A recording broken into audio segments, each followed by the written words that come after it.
Banyak mereka itu tidak beriman kerana banyak yang syirik. Mujahid ni ulama zaman silam ya. Bukan mujahid yang ada hari ini, itu lain, itu Ustaz Mujahid itu lain ya. Ni ulama zaman silam, zaman Rasul dulu. Bukan zaman Rasul pun, selepas Rasul. Zaman salafus soleh ya. Itu namanya mujahid. Berkata mengenai ayat ini, iman mereka kepada Allah hanya pada perkataan sahaja, iaitu mereka berkata Allah menciptakan kita, memberi rezeki kepada kita dan mematikan kita. Di samping kepercayaan demikian, mereka mempersyirikkan Allah dengan yang lain di dalam ibadat. Macam orang musyrik hari inilah. Cuba kau depan ni orang tanya Acong tu, Acong ini langit siapa bikin? Ini bumi siapa bikin? Ini panas siapa kasih panas? Itu matahari siapa kasih dia keluar banyak kuat tak hujan? Itu hujan siapa turun? Siapa tak kasih turun? Apa jawab dia? Apa ya? Tuan Allah bikinlah. Lo bengong katanya. Orang tanya tu bengong. Tak percaya tanya lepas ni kan? Iya ke tak cakap saya tu? Maknanya dia percaya, dia menerima rububiyah Allah. Dia menerima Allah sebagai pencipta, dia menerima Allah sebagai pengurus, dia menerima Allah sebagai pentadbir. Tapi bila dia sembahyang, dia nyembah patung juga, dia nyembah gambar juga ya. Dia ngempah nyo juga di jalan raya. Orang apa itu kalau tanya siapa jadi ke langit dan bumi, apa jawab dia? Allah. Ini bukan sekarang aja, zaman Rasul tu dah ada. Sebab ada sebut dalam Quran apa? Wala in sa'altahum man khalaqas samawati wal ard. Apa jawabnya? La yaqulunna Allah. Kata Allah dalam Quran ya. Wala in sa'altahum man khalaqas samawati wal ard la yaqulunna Allah. Kalau kamu tanya kafir Quraisy itu, ada pun ayat sini siapa di kitab tahulah, tengok ni ya. Kalau kamu tanya orang kafir Quraisy itu siapa yang menjadikan langit dan bumi, nescaya mereka menjawab Allah ya. Itu dia. Sebahagian daripada ulama dahulu berkata, apa kata ulama dahulu? Jika kita tanyakan mereka siapakah yang menjadikan langit dan bumi ini, lantas mereka menjawab Allah. Tetapi dalam hal itu mereka beribadat kepada yang lain bersama-sama dengan Allah. Itu namanya syirik. Syirik itu artinya mempersekutukan. Bukan dia menafikan dah. Dia menerima Allah sebagai pentadbir, menerima Allah sebagai pengurus, menerima Allah sebagai pencipta. Semua dia terima. Dia menerima kesempurnaan Allah. Terima belaka. Dia tidak menafikannya, bukan menolak dah. Tetapi di samping menerima Allah sebagai pencipta, dia mengatakan yang lain pun macam Allah juga. Itu namanya syirik. Sekutu. Tahu sekutu? Sekutu tu artinya kongsilah, share. Macam saya share dengan tuan itu kita tubuhkan dua-dua apa? Saya keluar 1,000, tuan keluar 1,000, kita dua-dua orang keluarkan apa? Buat apa? Buat syarikat. Syirik itu syarikat lah. Kita buat syarikat, mensyirikkan Allah, kita bersyarikat. Buat satu syarikat. Syarikat apa? Syarikat mengumpat orang, umpamanya, contoh aja lah ya. Itu apa namanya? Syirik lah tu. Bukan dia menafikan lah. Ya. Orang Cina tu tak ada menafikan bahawa Allah yang mencipta segala-galanya. Tetapi di samping Allah, dia menyembah lain juga daripada Allah, sebagai Allah. Itu yang namanya nidun ya. Nidun tu artinya apa? Bandingan, andada. Ada orang dengar andada? Wala taj'alu lillahi andada. Siapakah yang menjadikan langit dan bumi? Lantas mereka menjawab Allah. Tetapi dalam hal itu mereka beribadat kepada yang lain bersama-sama dengan Allah. Allah pun dia menyembah, yang lain pun dia sembah. Sikit lagi tuan-tuan, boleh ke sikit lagi? Kalau tak boleh, pentinglah ini. Ya. Allah menceritakan tentang orang-orang musyrikin bahawa mereka mengakui Allah sebagai Khaliq. Apa kata Khaliq? Bukan Khaliq minum tu. Apa Khaliq? Pencipta ya. Khaliq, Khaliq lam qaf, Khaliq ya. Sebagai pencipta atau pemilik ya. Atau Raziq. Apa arti Raziq? Pemberi rezeki. Itu Raziq ya. Memberi rezeki. Dan Malik. Malik tu apa? Bodybuilder betul ya. Itu Malik. Malik itu yang memiliki. Yang memiliki. Malik. Pemilik seperti firman-Nya, wala in sa'altahum man khalaqahum la yaqulunna Allah. Ya, dan jika engkau tanyakan mereka siapakah yang menciptakan mereka, mereka menjawab Allah. Tanyalah mana-mana orang kafir, orang musyrik itu siapa yang menjadikan langit dan bumi, mesti dia menjawab Allah. Ya. Saya jadi cikgu kutas dah. Murid saya banyak yang Hindu ada, Kristian ada, Buddha ada. Ya. 31 tahun jadi cikgu tahu. Ngajar bahasa Inggeris. I was an English teacher before, you know. Ya. I'm not an ustad. Kalau rasa tak ada sendek baliklah. Jadi mereka tu semua bila apa saya kamu tak mau masuk Islam? Tuhan satu cikgu kata. Pandai dia tahu. Tuhan satu cikgu kata. Orang asli pun cakap apa itu? Tuhan satu cikgu kata. Satu katanya. Mereka semua percayakan Allah mereka tu. Cuma tak mau menyembah Allah. Ya. Kemudian firman Allah lagi. Ini ada lagi ya. Wal insal tahu dah tadi ya. Firmannya lagi. Qul man yarzuqukum minas samai wal ard amman yamlikus sam'a wal absar wa man yukhrijul hayya minal mayyiti wa yukhrijul mayyita minal hayy wa man yudabbirul amr fasayaquluna Allah faqul afala tattaqun. Katakanlah, siapakah yang memberikan kamu rezeki? Kita ni senang dia tahu dia jawabnya. Tanya orang kafir tu, siapa yang memberikan kamu itu rezeki? Daripada langit dan bumi. Ya. Allah datangkan dari langit tu apa? Hujan. Bila hujan apa jadi pada bumi? Suburlah bumi tu. Bolehlah tumbuh pokok-pokok. Tumbuhlah pokok durian. Kita pun tunggu dia jatuh. Lepas tu robaklah kulitnya, keluarkan isinya, mamam, dapat kita mamam durian. Rezeki itu siapa bagi sebenarnya? Allah Ta'ala. Siapa memerintahkan supaya hujan turun? Allah memerintahkan. Yang melaksanakan siapa? Mikail ya? Dia yang melaksanakannya. Jadi pada hakikatnya rezeki dari siapa? Dari Allah, bukan dari makhluk, bukan dari manusia, bukan dari pemimpin ya. Siapa bagi rezeki? Allah ya, bukan dari majikan, bukan dari bos. Allah yang bagi rezeki itu. Lagi, jawab lagi. Siapakah yang memiliki pendengaran dan penglihatan? Siapa? Allah ya. Kalau Allah izinkan, dengarlah apa yang saya cakap malam ni. Kalau Allah tak izinkan, walaupun duduk depan ni, ya, kadang-kadang tak dengar. Mengapa? Fikirannya di Kuala Lumpur lah, macam-macam dia. Tengah teringat itu ke, teringat ini, teringat rock ke, teringat The Big Show ke, kenal ke mana? Teringatkan Undertaker ke, tapi yang Undertaker boleh kalah je. Padahal duduk depan saya ni, saya tengah bercakap ni, tak dengar ni cakap saya. Pasal apa? Kerana Allah tak izinkan dia mendengarnya. Ya.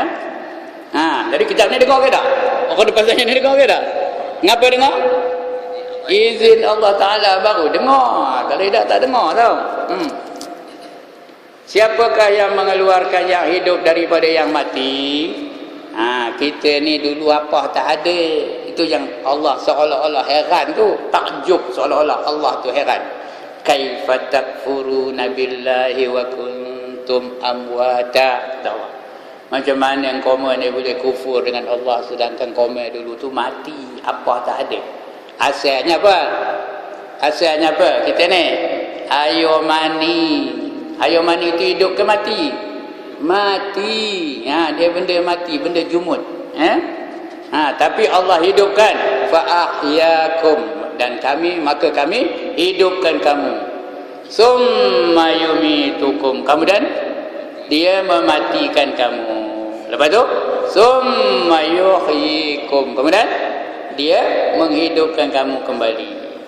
Wa ilaihi turja'un, dan kepadanya lah kamu akan dikembalikan. Jadi macam mana koma boleh kufur ni, kata Allah Ta'ala. Sedangkan koma dulu apa tak ada, benda mati, apa pun tak ada. Air mani tu kalau jatuh ke lantai, jatuh ke tanah, semut pun tak teroje nak makannya, tak siur nak makannya tau. Punya lehina. Tiba-tiba dah besar macam ini, dah belagak benar pula dengan Allah Ta'ala. Macam mana kau boleh belagak ni, kata Tuhan. Bukan saya kata tuan-tuan yang belagak ni ya. Allah seolah-olah heran dengan sikap manusia yang derhaka kepadanya. Itu dia. Siapakah yang mengeluarkan yang hidup daripada yang mati, mengeluarkan yang mati daripada yang hidup? Esok dah mati semua, hidup balik dah. Hidup balik dah? Hidup balik. Itu tadilah dihidupkan semula Israfil. Israfil pun meniup sangkakala, manusia pun hidup balik. Bangkit belaka. Kita ni semua bangkit belaka tau. Saya bangkit, tuan-tuan bangkit, perempuan sana pun bangkit. Cuma keadaan bangkit tu berbeza antara satu sama lain. Ya. Kalau dia ahli syurga, bangkitnya lebih handsome daripada Nabi Yusuf. Manusia yang paling handsome dalam dunia siapa? Nabi Yusuf lah. Kita esok handsome macam Nabi Yusuf. Macam ya. Bukan serupa Nabi Yusuf tak. Macam Nabi Yusuf. Rupa dia? Rupa dia apa nak? Rupa dia lah. Ustaz Ibrahim apa Ustaz Ibrahim lah. Ustaz Azali apa Ustaz Azali lah. Kalau tak mana nak kenal dah semua rupa Nabi Yusuf lah ke? Demo bawa dalam tu secantik macam Siti Nurhaliza ya. Bukan. Siti apa? Zulaikha. Secantik macam Siti Zulaikha. Kerana perempuan yang paling cantik dulu, kini dan selama-lamanya adalah Siti Zulaikha. Ya. Bukan rupa Siti Zulaikha, macam Siti Zulaikha. Demo apa demo lah, minah apa minah lah, timah apa timah lah ya. Endun apa endun lah. Betul kita entah mana saya tahu nama-nama ya. Etun apa etun lah ya. Tapi macam secantik macam Siti Zulaikha. Tapi kalau mereka ahli neraka, macam mereka akan dibangkitkan seperti binatang. Yang amalan dia, perangainya diamalkannya dalam dunia ni. Dalam dunia ni nak nokam orang aja, nokam macam kerjanya. Esok dibangkitkan macam serigala. Kerana serigala suka apa? Suka nokam aja. Kalau dalam dunia ni suka merosak kata orang aja. Tak lalu tak boleh lepas, rosak je kata orang. Esok dibangkitkan apa? Apa beruk. Sebab yang suka merosak kata orang siapa? Beruk. Kalau dalam dunia suka melit orang, 5 kupang jadi, RM1 jadi, asal melit dah jadilah. Esok dia bangkit apa? Apa ular. Malahan ada esok yang dibangkitkan Allah rupa babi hitam. Siapa hendak angkat tangan? Rupa babi hitam esok bangkitnya tahu. Mopang je tu. Agaknya lah ya. Siapa mereka itu? Iaitu mereka yang tak menunaikan sembahyang fardu 5 waktu sehari semalam. Esok rupa babi tau. Udah rupa babi diikat kaki tangan tu, dibelenggu. Itu namanya belenggu. Sebab tu kita ambil uduk masa sapu tengkuk tu, doa dengan Allah, ya Allah ya Tuhanku, lepaskanlah aku daripada belenggu akhirat nanti. Kerana ada kalau yang rupa babi tu diikat kaki tangan tu, itu dia masukkan rantai tu dalam mulutnya, dikeluarkan ikut punggung.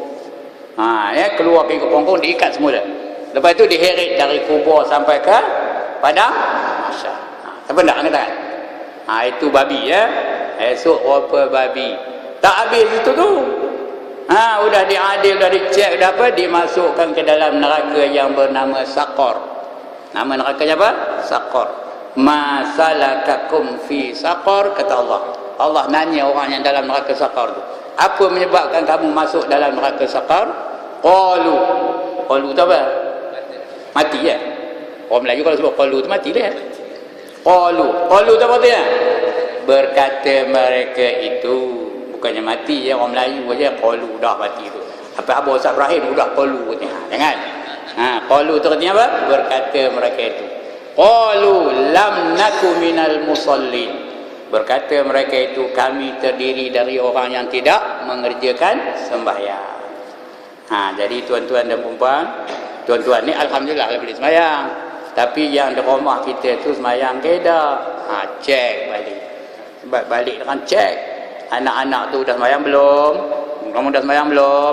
cek nombor satu isteri tu dah sembahyang belum, kalau belum suruh dia sembahyang kejap-kejap itu.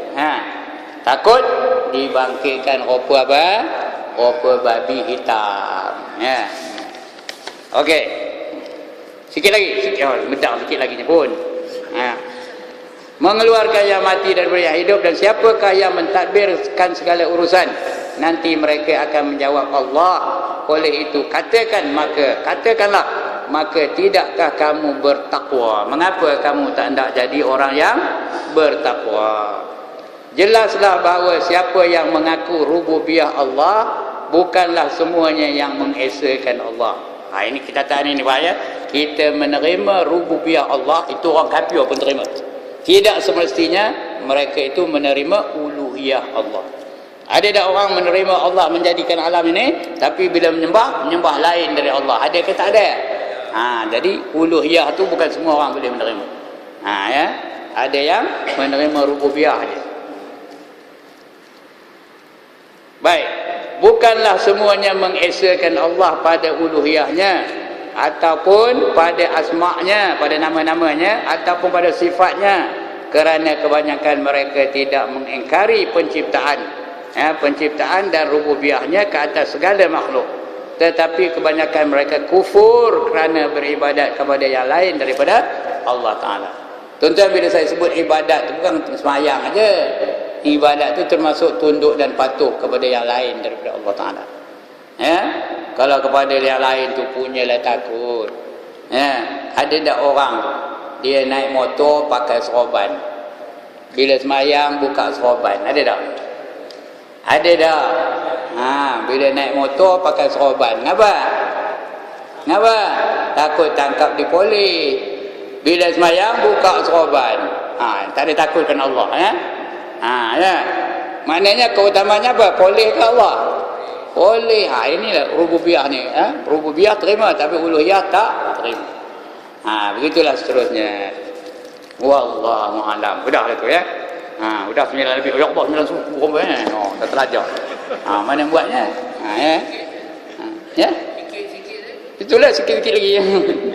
Sudah 9 suku pun habis. Minta maaf lah, mana nak buat yang patutlah dia memang boleh bersilih, tu selemput, tu silih balik, tu selemput balik. Ya. Ustaz Ali menengok jam je bila nak berhenti. Ada berhenti tu kan. Wallahu a'lam. Kan lagi lama kan. Baik, ada masalah, silakan.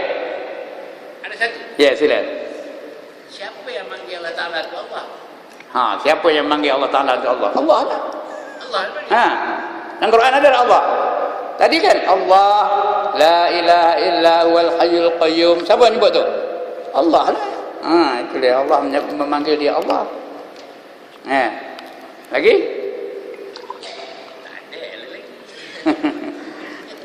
Ya. Ya. Dia meniup sangkakan orang pertama ya. Lepas itu dia datang malaikat mau ambil nyawa dia ke depan. Lepas dia niup dah baru dia ambil dia makan maut nyawanya. Mula-mula yang mati ulama-ulama. Tinggal orang yang tak ada alim-alim dia mengaku sebagai ulama ya.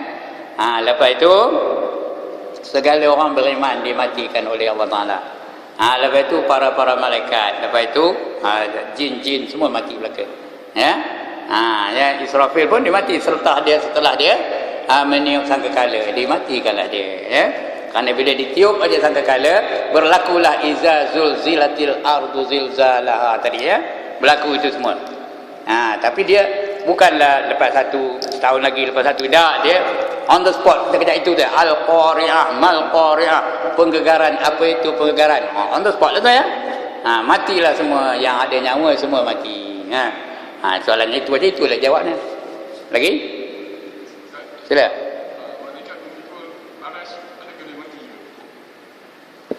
Malaikat memikul aras, adakah dia mati? Pada hari kiamat ditambah lagi. Ditambah lagi. Iaitu sekarang yang memikul aras ada berapa? Ada 4. Ditambah lagi 4. Jadi masa dia memikul aras tu dimatikanlah. Aras pun tak ada guna lagi, bukan ada orang nak duduk bawahnya. Lepas tu dibangkit semula. Barulah malaikat tu bangkit semula, dia angkatnya aras. Ditambah lagi 4, dah jadi 8 orang ya. 8 orang memikul aras. Orang ada malaikat. Orang lah. Ya, pasal apa? Nak bagi ganti nama yang lain kita tak tahu. Malaikat tu tekan sebiji malaikat. Ya. Lagi apa? Tekanlah seketul malaikat. Apa ganti nama nak bagi pada malaikat? Dia banyak menyerupai orang, ya tak? Kan Nabi Muhammad jumpa dengan Jibril menyerupai manusia. Bolehlah kita kata seorang malaikat. Sebenarnya tak betul lah tu, ya. Tapi tak ada lain dah. Tak ada lain ganti apa namanya nak disebutkan pada malaikat tu. Ya. Tak ada boleh seketul apa lagi boleh bagi seekor malaikat boleh ke? Tak boleh, ya. Baik, lagi? Ya. Tak sempat salin ni, Ustaz. Dua perkara tadi yang perkara yang perlu berfikir nazari yang tak payah fikir. Daruri. Daruri. Ingat darurat, tahulah daruri, ya. Daruri wajib daruri. Lagi satu wajib nazari. Lagi? Yang 2 campur 3 1 campur 2 kali 3 tu apa? Nazari ke daruri? Ustaz lupa cakap bracket dulu. Dia ada bracket tu. Mana ada bracket? Bracket tu kita buatnya. Ya. Nyebutnya apa pula nak sebut bracket pula? Ya. Ada bracket. Ada tak kita ngaji itu congak? Congak? Ada congak tak? Ada kan? Mana ada cikgu ngabur congak, bracket? Ada? Tak ada. Itu saja nak bertengkar je dengan dia tu, bukan apa, ya? Buat seronok-seronok bertengkar dengan dia tu. Lagi? Tak ada? Orang balik tabiah tu? Lain kali kalau ada apa-apa, tulis surat, hantar ke depan tu. Dia hantar dalam kepada saya. InsyaAllah boleh jawab. Saya jawab juga. Betul ke tak betul, itu lain cerita. Kalau tak betul, jawabnya apa? Wallahualam. Jawab juga, ya. Supaya kita, majlis kita ni hidup. Tidaklah saya seorang yang cakap, ya. Kalau macam ini, ada tak sikit? Ada interaksi antara penonton dengan pencara. Pencara tinggi penuh pula pangkatnya. Penceramah. Baik, sudah, ya. Alhamdulillah. Terima kasih di atas perhatian tuan-tuan dan puan-puan. Mudah-mudahan kita dapat sesuatu yang boleh kita manfaatkan.